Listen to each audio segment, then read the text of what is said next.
Mike Willie is my good friend. He's my good friend. He's my good friend. We got a radio show, we got a TV show. Mike Willie, we got a radio show, they got a TV show. This show come on an hour before hours on Saturday. And they come on from 2 to 3, come on from 3 to 5.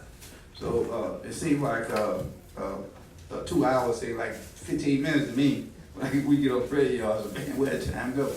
But the only somebody can tell your story and willing to tell your story is you.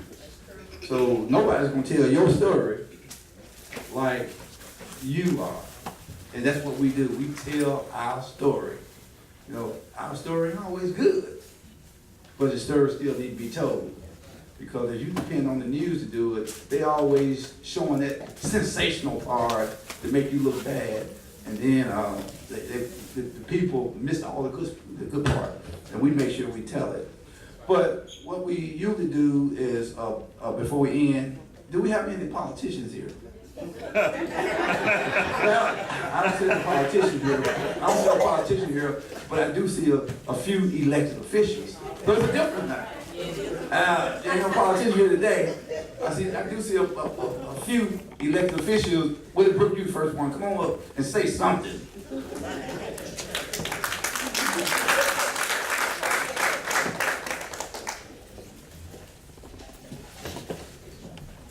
That's Commissioner Willie Brooks. All right. Good evening.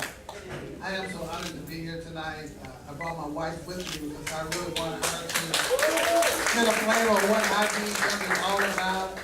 You have certainly made an impact. I've got several calls from Rick regarding giving out baskets for people in my district, which is Raleigh, part of Frazier, Nutbush, and they are very excited. They are very happy. You just don't know the impact that you make with these senior citizens because they have no idea that someone is thinking about them. Yeah. And so your contributions, your donations make a significant impact just to let someone know that you care. And all I want to say is happy holidays and thank you for all that you do. When we give our basket of food, we don't give a basket of food for the seniors to eat one day. Yeah. When we give back a box of food and basket of food, the seniors said food lasts them 3 to 4 weeks. Yeah. We give them, when we give them food that month, they don't have to choose between their medicine and their food. Because we give them enough food to last them for 3 to 4 weeks. Right. Easily. The next elected official is Council Member Joe Brown. All right. No Councilman Joe Brown always been a friend to labor. And don't mind telling it. Come on up, Councilman.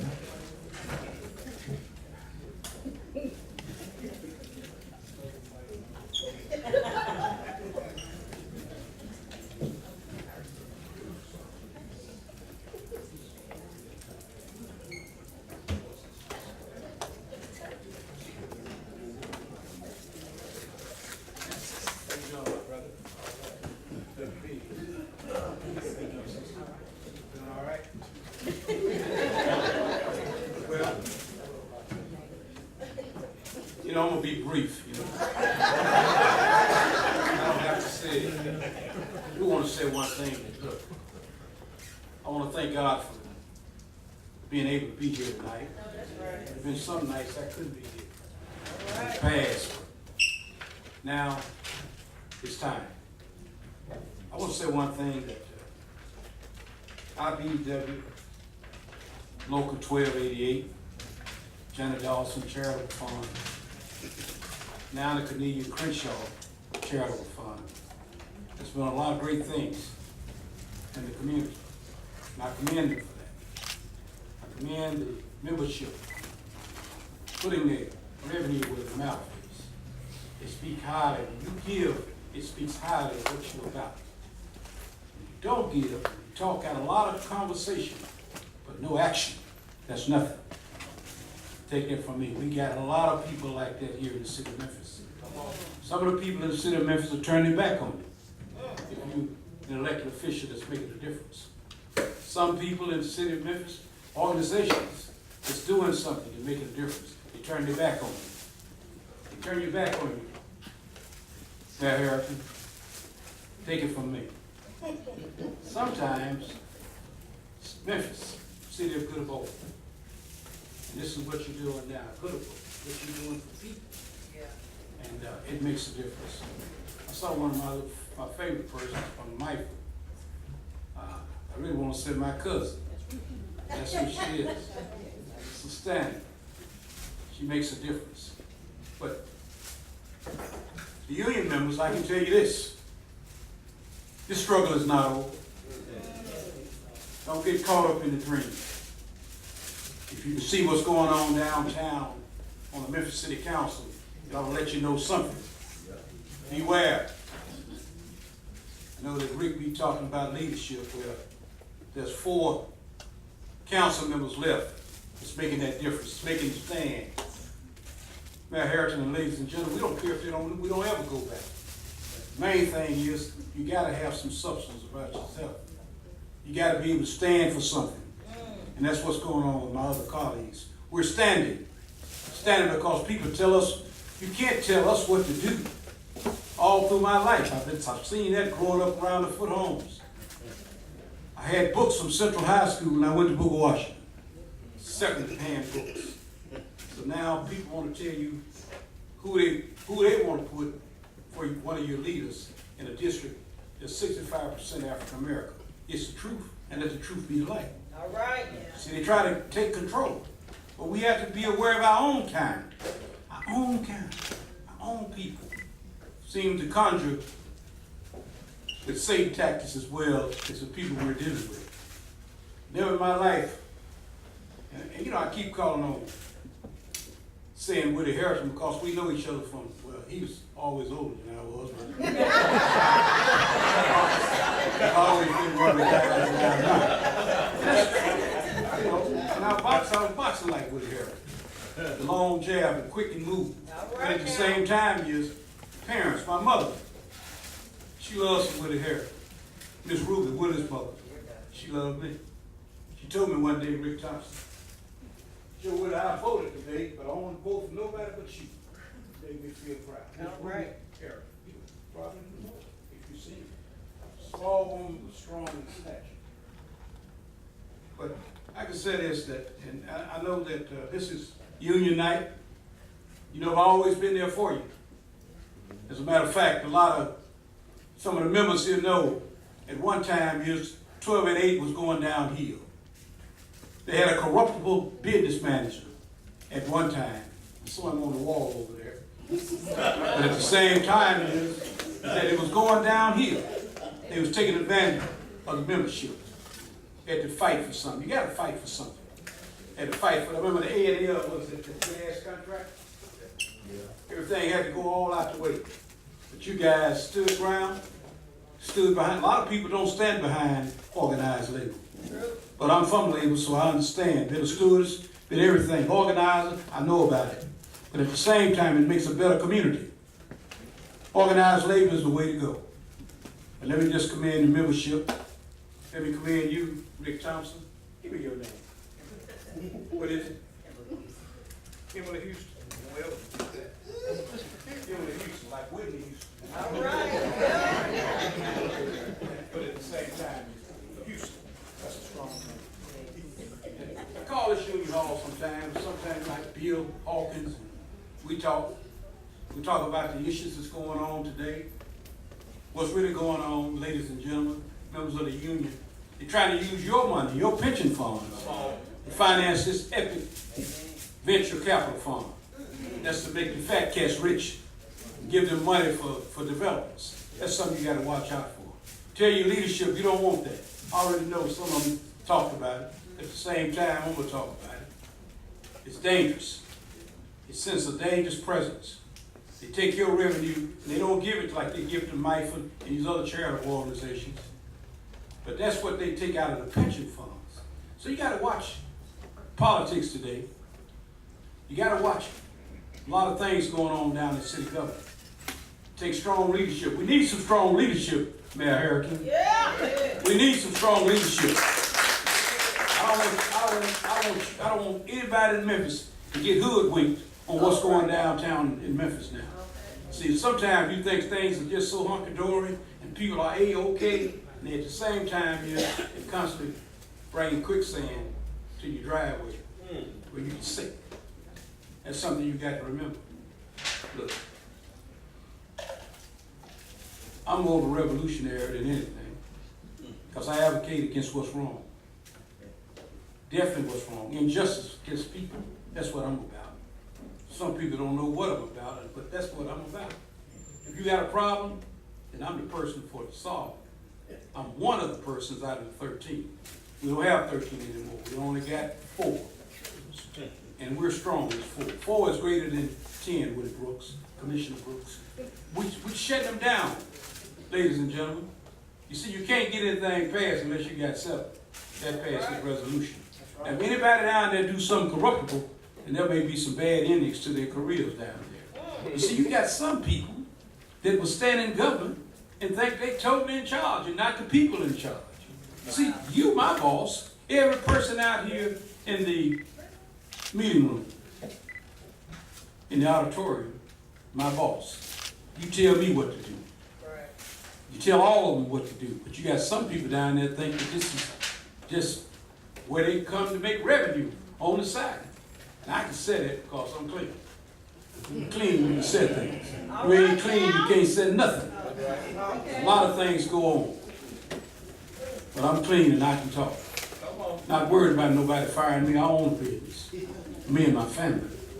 And the good Lord. So I can speak. Not afraid to speak about anything. Not afraid of anybody. I know that a lot of these politicians, they're real scary. Take that from me. Take that from me. They're real scary. But all of my friends, some are not my friends. I can stand on things that some people can't stand on. I can stand against some issues at Memphis Light, Gas, and Water that everybody can't stand on. Everybody can't stand on. Because you got to be free. And when you're free, you can do things. Learned that from going to Booker, Washington. I won't tell you what year it was, back in the 60s. At the same time, every educator there taught us how to be strong and have courage. That's what it was about. Right now, I close my eyes when we walked out of the city council's chambers. I thought about Mr. Nat D. Williams when the civil rights was going. Mr. Nat D. Williams, he was an educator at Booker, Washington, taught history. He was walking, and I really caught on to it. He was walking following the protesters at that time to make sure that they were okay. Never forget that. It takes courage to make a difference. It takes courage to give back. Yeah. It takes courage, Mr. Houston, to give back. That takes courage. Some people be selfish for revenue. They don't give anything. As a young man I've been watching for the last 20 years, he's made a difference. Wow. He makes a difference. Kids Quest. Yeah. Something different. I watched him grow. I told Mayor Herenton when I was there about him, I said, this is one great young man.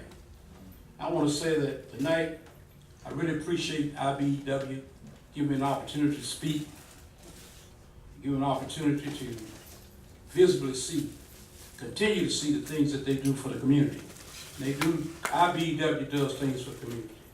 For senior citizens, for people in general, you call, they always will give a helping hand to anyone who's having problems on their livelihood, their homes.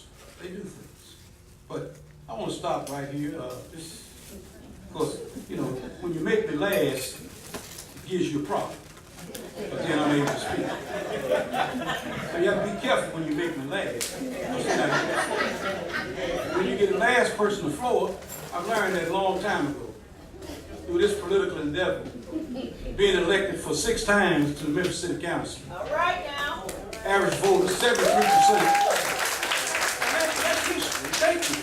You know what? I didn't realize it until Miss Alma Morris told me that one time. Y'all know Alma Morris? Strong sister. But Miss Crenshaw, God bless their soul. I know they're in heaven because they did things for people. But one thing she told me, Doc, County Commissioner Brooks, Mayor Herenton, politician there, Herenton Jones, commissioner. That's what she told me. Joe Brown. God don't like no coward politician. All right now. Thank y'all and good night.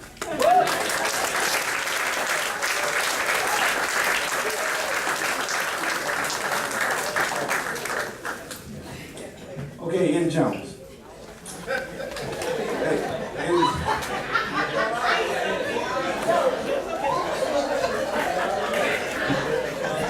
You know, Eddie Jones, Commissioner Eddie Jones, Commissioner Eddie Jones has been a good friend to Labor. He have done a lot. He have done a lot to help the IBEW-Jonnie Dawson Charitable Foundation. He always makes sure that the county commission give us anywhere from $20,000 to $25,000 per year. Him and Willie, Commissioner Willie Group every year. So believe me, if he money talks, and he giving us money, he our friend.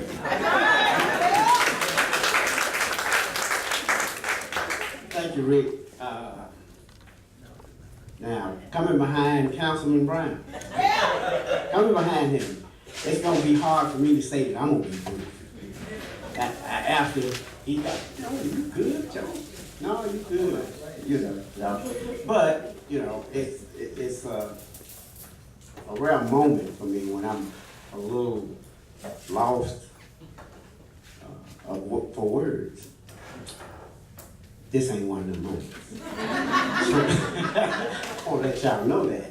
But to IBEW, I want to thank them for their service. When Rick first came to me and told me about the program and the things that they were doing, he invited me out just so I could see it. And ever since I have laid eyes on what they have been doing in the community, I've always supported them through my grant funding, along with some of the other commissioners, and Commissioner Brooks, and there's some other commissioners that support this organization as well. And as long as I'm in office, I will continue to support great work as it relates to the community doing good work. And IBEW, I can't say enough for you guys. You are doing great work, and thank you for your service.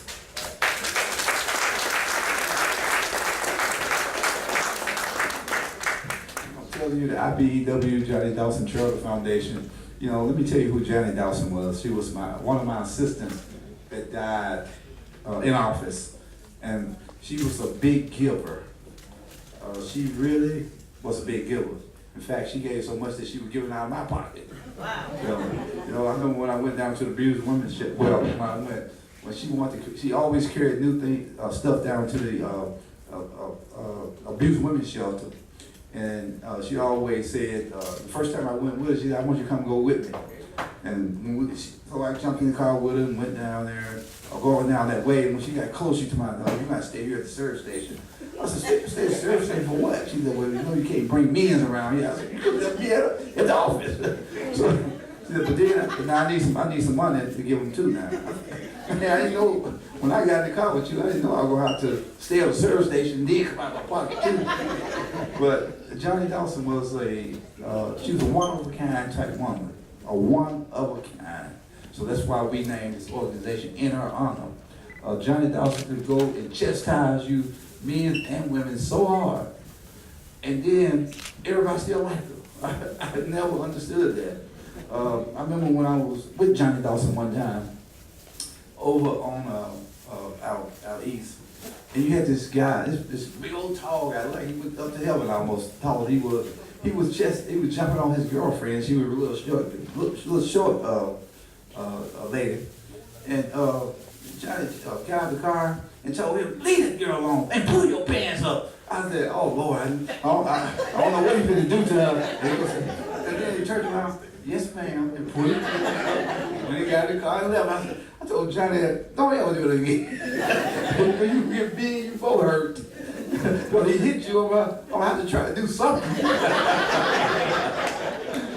But lastly, I got to call the next mayor up here. All right. Dr. Herenton. once he become mayor, believe me, I'll be on the radio show and TV show saying, I called that before it happened. Future Mayor Will Herenton.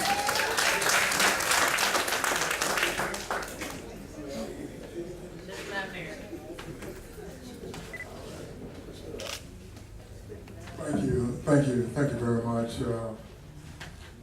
Let me first of all say that this is the first event that I've attended, IBEW. And let me say that I, quite frankly, have been overwhelmed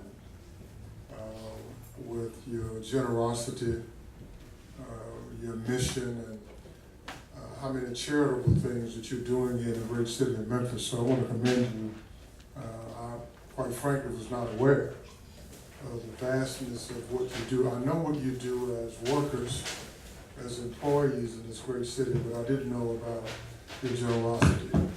I'm not going to talk long. I want to say this. Rick, your business manager, made a very profound message this evening. I hope you heard it. The next election is pivotal. It's extremely important to the future of Memphis. And all that Rick said, I simply wanted to say, amen. Let me, before I take my seat, I would ask you, Rick, to really commit to doing this one thing for me. Never allow Mrs. Crenshaw's name to vanish.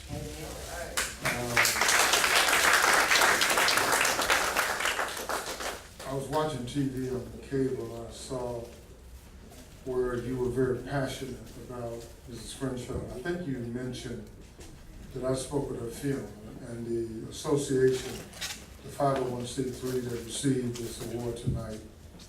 Mrs. Crenshaw was a lady that I admired immensely. She was very smart, very tough, very courageous, gave a lot for the cause. And if you studied my history, you can tell I'm really an activist by nature. I love activists. I love people that have the strength of conviction and the courage to do the right thing. And I want to say to you, Rick, I applaud you guys, and let's make sure, and that's one of the things that I will promise you. I won't tell you from what capacity, you all will decide that, but if I have anything to do with it, Mrs. Crenshaw's name will not die in Memphis. There should be some symbol of her courage and who she was as an individual. It ought to live on and on and on. And Rick, I want you to know I want to work with you guys to make sure that that happens. Thank you very much. You're here.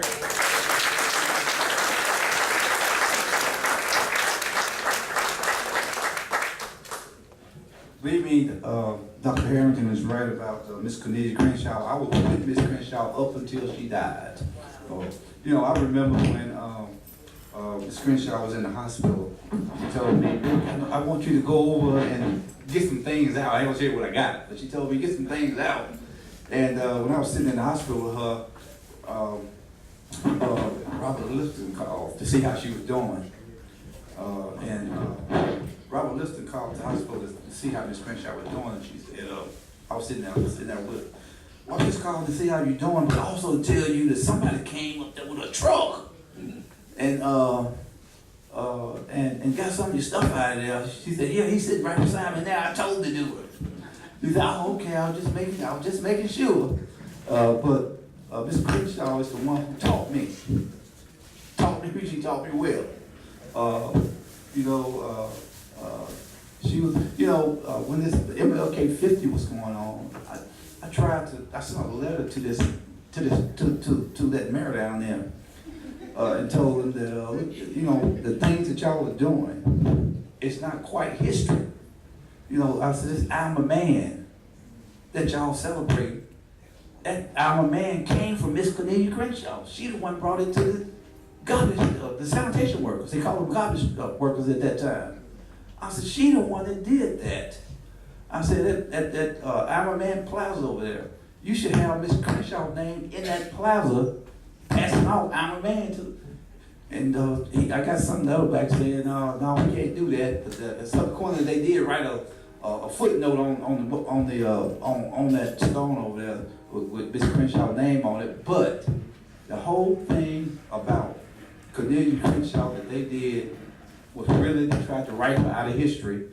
And this is why, if you look around the city, you see a lot of billboards that says city official is trying to write her out of history. It said Cornelia Crenshaw, city officials are trying to write her out of history. Wow. Now I did get some calls and emails from the city officials down there that said, I need to stop slandering them. But, and I need to stop these billboards. I said, well, you finna see a few more. And if you look around the city, I'm letting everybody know exactly what Miss Cornelia Crenshaw, she used to call me her son, but you call me, I could never understand. I said, you call me your son, but you always call me Mr. Thompson. How did that work? I'm Mr. Thompson, but I'm your son. She said, well, look here, I'm Cornelia Crenshaw, and political corrected for judges, lawyers, and politicians, not for me. So, but believe me, Miss Cornelia Crenshaw, she had her way of doing things, and I love her dearly. That's why you see so many things that's going up about Miss Cornelia Crenshaw, because me and my group, we refuse to let her get written out of history. We refuse to do that, no matter how much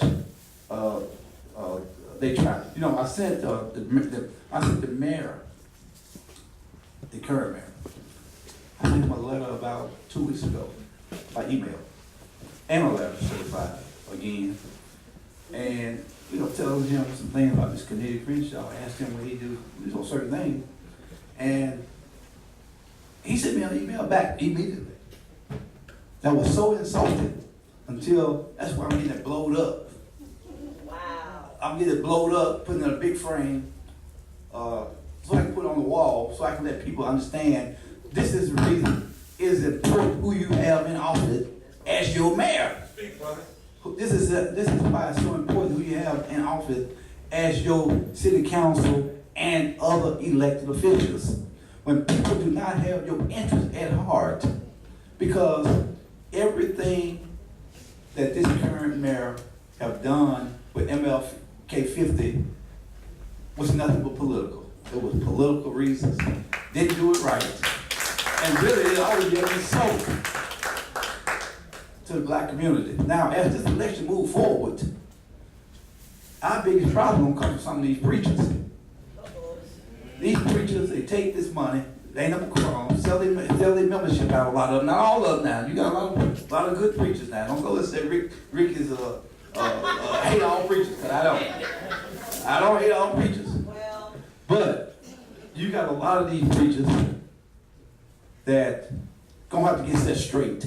all right now. And believe me, I know who a lot of them are, and I can assure you, if you listen to the Labor Agenda Radio show starting 1st of January, we're gonna start on them. All right. So anyway, I can talk about this forever. When I get on the radio at 3 o'clock, 5 o'clock comes, it seems like I tell Bill, because Bill, my co-host, I tell Bill, I said, man, it's been like 15 minutes. I went 2 hours ago. So when we start on them, starting first, because this is a important election. All kind of money is getting ready to come to Memphis. And the people who are holding the mayor and city council